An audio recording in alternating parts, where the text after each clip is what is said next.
അവിടെ വെച്ച് ഗംഗയിൽ നിന്നും ഒരു പ്രത്യേക തരം സൈക്കിക് വൈബ്രേഷന്റെ അനുഭവം എനിക്ക് കിട്ടാൻ തുടങ്ങി. വേദനയോടെ ഞാൻ മനസ്സിലാക്കി, ഞാൻ അന്വേഷിച്ച് നടക്കുന്ന മാടമ്പിള്ളിയിലെ യഥാർത്ഥ മനോരോഗി എന്റെ അടുത്ത് നിൽക്കുന്ന ഗംഗയാണെന്ന്. ഗംഗയിൽ എന്തുകൊണ്ട്, എവിടെ വെച്ച്, എങ്ങനെ ഈ രോഗം ഉടലെടുത്തു?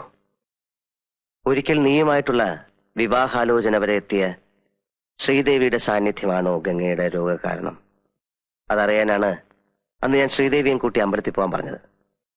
പക്ഷെ ഗംഗയ്ക്ക് അതൊരു പ്രശ്നമേ അല്ലെന്ന് എനിക്ക് വളരെ വ്യക്തമായി.